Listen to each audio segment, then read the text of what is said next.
I was looking at some of the top 2018 New Year's resolutions. Be a better person, weight loss. We talked about that.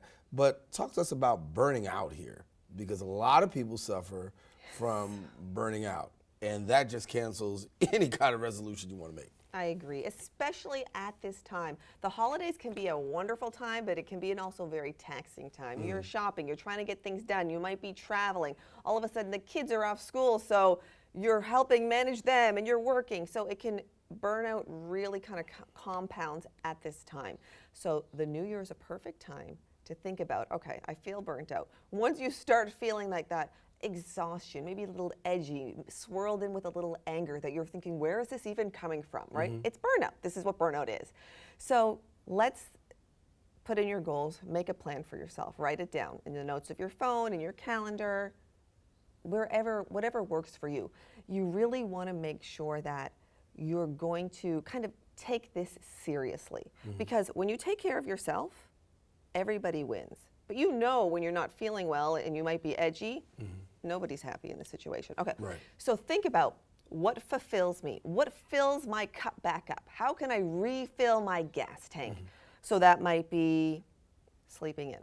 Well, people say, I have kids. Well, like, make a plan, okay? So can a babysitter come? What about parents or in-laws, okay? Do you like to watch sports? Does that energize you? Do you like to play sports? Does that energize you? Maybe you like to go shopping. Maybe you like to spend time with your kids. Maybe you like to go for a walk. Whatever that is, you want to take advantage of that. So let me ask you, what fulfills you? What makes you happy and recharged? Spending time, traveling is one. And then also I play golf. I'm trying to get better. So I wanted to spend more time getting better and doing that, and so those two things are like, I'll put them at the top right there. Between the travel and spending and playing some golf, and that's it, and spending time with my son. Exactly. You hit the nail on the head. Vacation or staycation. Right. Okay. I like that, staycation. Staycation. We can't all do vacations, right? Right. We can do staycation. Yep. We can definitely. I'm borrowing that. Okay. Yeah. You do your staycation, but then, but when you're on your staycation, you don't want to then all of a sudden be running around and running errands and doing tasks and fixing everything in the house, and then you're exhausted by the time you go back to work. Right. Create that mini plan. It could be just as easy as writing it in the notes of your phone. And you want to think about this. What is the goal of this vacation or staycation, okay? What are the three main things that are going to energize me so I can beat burnout, right? And you then creating, again, that action plan. And it could be just a few points, and then you can go back to it. Am I feeling better? Am I feeling recharged? Yes, great. No? Let me look at my list. Elizabeth is helping us. I want you to stay with us because we're going to have more show. She's going to help us out a little bit further. I hope that you're writing some notes and taking this down, because it really could be dramatic in changing your life. So listen, if you want a better 2018, stick with us. We're giving you the tips and everything you need to know. Come right back right after this. I'll never forget the day our landlord called and said, read your lease. No pets allowed. My owner tells him my dog ate the lease, but that didn't work. And now I'm stuck in a shelter. But this pit bull is ready for a new crib. I'm loving, loyal, and play well with others. So don't be intimidated by all my muscles, because the biggest one I have is my heart. That's right, I said it.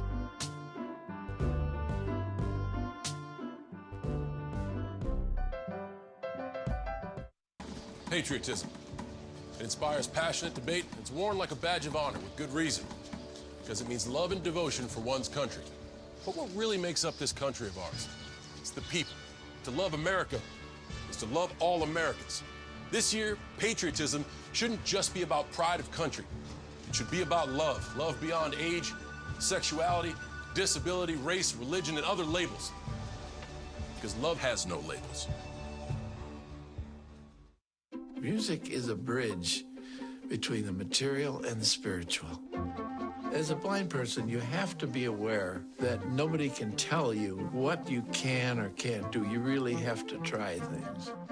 My wife, who was also blind, was a good cook. When she died, that's when I started Meals on Wheels.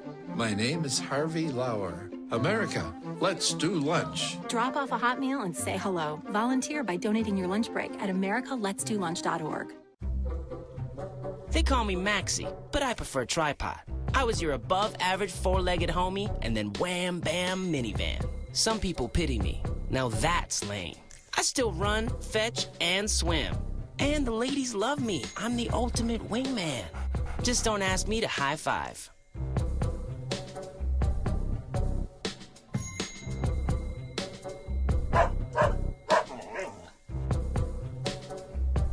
And we are back here on Perspectives. Elizabeth Koraca, our guest here with us. And listen, been talking to us about New Year's and making these New Year's resolutions, and you've been quite helpful here. And so talk to us, because as I gave in the intro, you worked at Reuters, and then you were here with us, and you've been around, and you made this transition, if you will. I did make a transition, and I work with a lot of people that are looking to make a transition in the new year, whether it's changing industries or changing jobs. And I say to people, well, how are you going to make this happen?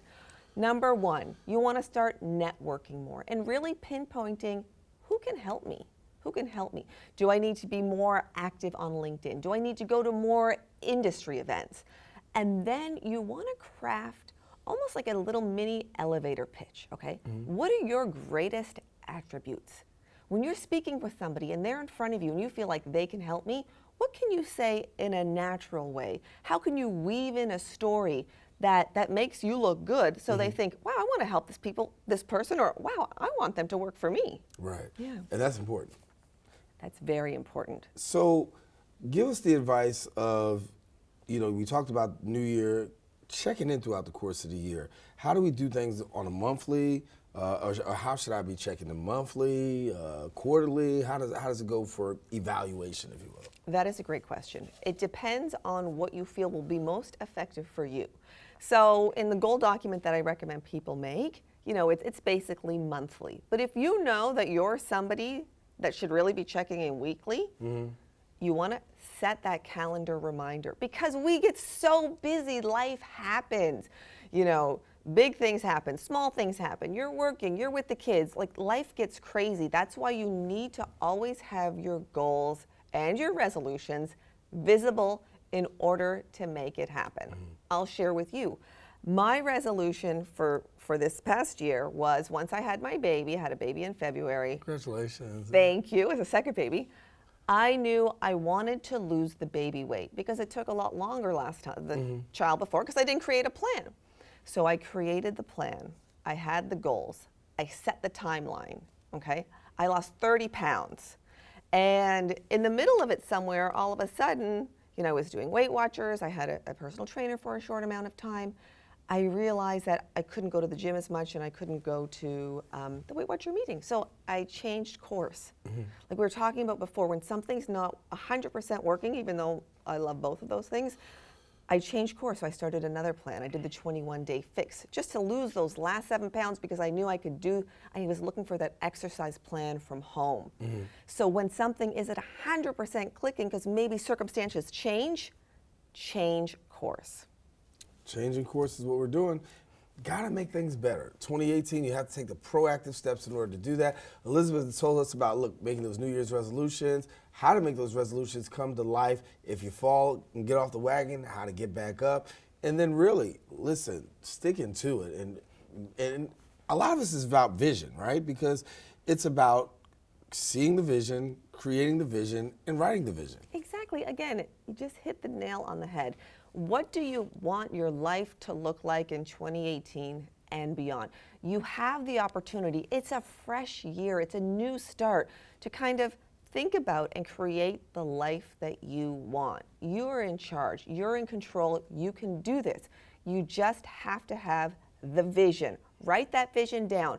And you'll get to paper or the computer and you're not 100% sure. That's okay. Get it on the front burner. Check back in with it. Doesn't have to be perfect.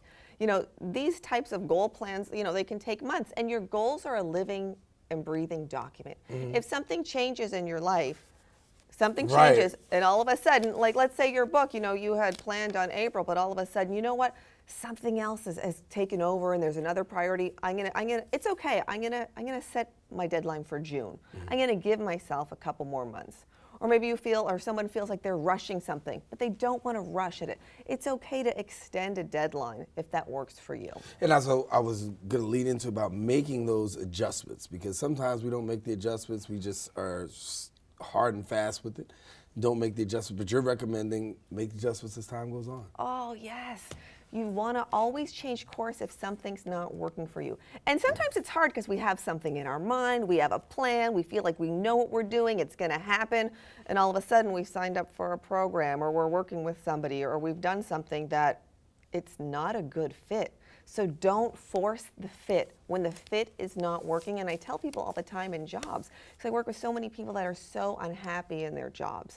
So either one, you want to stay in the position you're in, but you want to be happier. How can I be happier? Start to ask for what you want. Start to ask for what you want. Is it a raise? Is it a title change?